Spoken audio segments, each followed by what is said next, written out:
ఏ శుభకార్యానికైనా శుభారంభం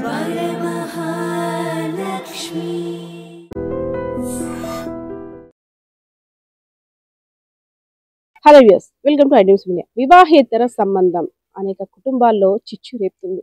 వివాహేతర సంబంధాల కారణంగా ఎలాంటి పరిణామాలు ఎదుర్కోవాలో అనేక వార్తల్లో చూసాం. అదేవిధంగా క్రైమ్ స్టోరీస్లో చూస్తున్నాం. ప్రతిరోజు ఏదో ఒక చోట వివాహేతర కారణంగా భర్తని వేధిస్తున్న భార్య, భార్యని వేధిస్తున్న భర్త, వివాహేతర కారణంగా ఒంటరైన పిల్లలు, బంగారు భవిష్యత్తుని నాశనం చేసుకున్న దంపతులు, ఇదంతా కూడా కేవలం వివాహేతర సంబంధాల కారణంగా అనేక సంఘటనలు సమాజంలో జరుగుతున్నాయి. సో ఇన్ని చూస్తున్నప్పుడు కూడా కొంతమందిలో మార్పు రాకపోవడం నిజంగా ఆశ్చర్యకరమని చెప్పుకోవాలి. దానికి ఉదాహరణ శ్రీకాకుళం జిల్లాలో ఉన్నటువంటి కొత్తూరు మండలానికి సంబంధించి సావిత్రమ్మ అదేవిధంగా గణపతి, ఇద్దరు దంపతులు కూడా చూడనైన చక్కనైన కుటుంబం, చిన్న కుటుంబం, చింతలేని కుటుంబం అనే విధంగా ఇద్దరు పిల్లలు, బాబు పాపతోటి హ్యాపీగా లైఫ్ సాగిపోతుంది. రోజు ఇంటికి వచ్చేసరికి అమ్మ నాన్న ఇద్దరు పిల్లలు కూడా ఒక కలివిడి కుటుంబంలా ఉంటూ కష్ట సుఖాలన్నీ పంచుకుంటూ పిల్లలకి మంచి బుద్ధులు నేర్పించుకుంటున్న కుటుంబం. సో ఎవరైతే గణపతి ఉన్నారో ఆయన యొక్క భార్య సావిత్రమ్మ కలిసి ఒక ఫైనాన్స్ తీసుకోవాలని ఆలోచనతో మన్మథరావు అనే వ్యక్తి దగ్గరికి వెళ్ళారు. సో మన్మథరావు వీళ్ళ యొక్క వీక్నెస్ ని గమనించి వీళ్ళకి ఫైనాన్షియల్ గా చాలా సపోర్ట్ అవసరం ఉంటుంది, చాలా డబ్బులు అవసరం ఉంటాయి కానీ ఎలా అయినా సరే మాయ మాటలు చెప్పి సావిత్రిని వల్లో వేసుకోవాలి అని నిశ్చయించుకున్నాడు. ఇంకా అనుకున్నదే తడువు, ఇంకే ఉంది, రోజు ఏదో రకంగా తనతో ఫోన్లో మాట్లాడడం, ఈ లోన్ కోసమని ఆ లోన్ కోసమని అని ఏదో ఒక కారణం చెప్తూ తనతో మాటలు సాగించాడు. సో ఆయన మాటలు నమ్మిన సావిత్రి భర్తతో మనస్పర్ధలు పెట్టుకుంది.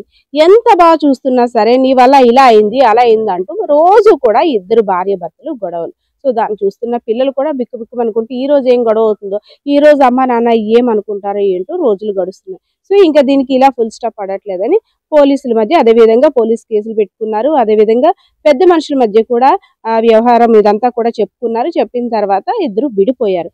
విడిపోయిన తర్వాత ఎవరైతే మన్మథరావు ఉన్నారో ఆయన ఈమెని హ్యాండిల్ చేస్తున్నారు. ఒక దగ్గర ఇల్లు తీసుకొని ఇద్దరు కూడా కొత్త కాపురాన్ని స్టార్ట్ చేసుకున్నారు విడిపోయిన తర్వాత. సో పిల్లలు కూడా ఇంకా అటు ఇటు దిక్కుతోచని పరిస్థితిలో తల్లి దగ్గర ఉన్నారు. ఇక్కడికి వచ్చిన తర్వాత కొన్నాళ్ళు బాగానే హ్యాపీగానే ఉన్నారు. ఎందుకంటే మన్మథరావు సావిత్రి కూడా కొత్త కదా, అంతా కూడా కొత్త ఆశల్లో తేలుతున్నారు కాబట్టి ఇంకెంతో లైఫ్ ఊహించేసుకుంటారు. బంగారు భవిష్యత్తుని అంతా వదిలేసుకొని ఏవేవో వేటి కోసం తాపత్రయపడితే ఇలా ఉంటుందేమో ఈ వార్త విన్న తర్వాత నిజంగా. ఆ తర్వాత సావిత్రిని కూడా నువ్వు ఇంట్లో ఖాళీ కూర్చుంటున్నా, ఫైనాన్షియల్గా మనకి చాలా సపోర్ట్ అవసరం కదా, నువ్వు ఎక్కడో దగ్గర వర్క్ చేయంటే తను కూడా బట్టల దుకాణంలో చేరింది. బట్టల దుకాణంలో చేరిన తర్వాత కొన్ని రోజులు బాగానే జరిగింది ఈ కొత్త కాపురం. తర్వాత స్టార్ట్ అయింది. దీన్ని ఏదో మాటల మీద హ్యారస్ చేయడం, అదేవిధంగా కొట్టడం, తిట్టడం ఇవన్నీ కూడా సర్వసాధారణం అయిపోయింది. ఇంకెంత భరిస్తుంది, అయ్యో నా భర్తను వదిలేసి వచ్చేస్తాను, ఈయన నమ్మి నా బతుకేంటి ఇలా అయిపోయిందని రోజు దేవుడికి మొరపెట్టుకోవడం తప్పితే ఇంకేమీ చేయలేని పరిస్థితి. ఇంకేం చేస్తుంది భర్త, చేరదేయుడు. సో ఇదంతా చూసిన తర్వాత చాలా రోజుల కంటే దగ్గర వారం రోజులుగా ఇంకా నేను బ్రతికి వేస్ట్, ఎందుకంటే భర్త దగ్గర విడాకుల్లా తీసేసుకున్నాం, అదేవిధంగా ఇప్పుడు ఇక్కడ నేను ఈ టార్చర్ పడుతున్నాను, నాకు చావు తప్పితే ఇంకో గతి లేదంటూ కూడా వారం రోజులుగా ఆమె మనస్తాపానికి గురైంది. చూసింది ఇంకా మార్పు రావట్లేదు. రోజు కూడా ఏదో విషయంలో గొడవ, నాకు ఇంత టార్చర్ అవసరం అంటూ పిల్లల్ని కూడా అమ్మమ్మ వాళ్ళ ఇంటికి వెళ్ళండి నేను వస్తానని ఏదో వంక చెప్పి పిల్లల్ని బయటికి పంపించేసి ఫ్యాన్కి ఉరివేసుకొని చనిపోయింది. సో అమ్మమ్మ వాళ్ళ ఇంటి దగ్గర నుండి పిల్లలు వచ్చిన తర్వాత అమ్మ అంటూ ఎన్నిసార్లు పిలిచినా అమ్మ తలుపు తీయట్లేదు. సో ఏంటి ఇంత తలుపు తీయట్లేదని పిల్లలు ఆ కిటికీలో నుండి చూసేసరికి అమ్మ ఫ్యాన్కి వేలాడుతూ కనిపించింది.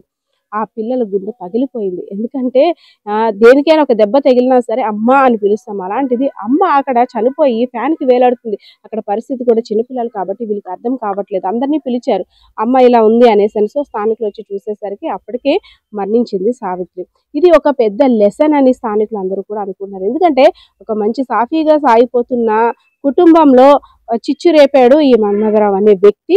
సో ఈయన వచ్చిన తర్వాత హ్యాపీగా ఉన్న లైఫ్ నంతా కూడా డిస్టర్బ్ చేసి ఏవో మాయ మాటలు చెప్పి ఈ సావిత్రిని తీసుకువెళ్ళిపోవడం. ఇప్పుడు పిల్లలైతే మాత్రం తల్లి లేని పిల్లలుగా మిగిలిపోయారు. వివాహేతర సంబంధం కారణంగా ఎలాంటి పరిణామాలు ఎదుర్కోవాలో సావిత్రి జీవితమే అందరికీ కూడా ఉదాహరణ అంటూ కూడా అక్కడ స్థానికులు చెప్పుకుంటున్న పరిస్థితి అయితే కనిపిస్తుంది. కెమెరా పర్సన్ బాలకృష్ణతో పద్మ, ఐడ్రీమ్స్ మీడియా, శ్రీకాకుళం జిల్లా. నిజంగా ప్రస్తుతం ఉన్నటువంటి సమాజం దేనికి ప్రయారిటీ ఇస్తుంది? ఆర్థిక సంబంధాల చుట్టూ మాత్రమే తిరుగుతుంది. మళ్ళీ ఎన్నికలంగానే చాలా విరక్తి కలుగుతాను.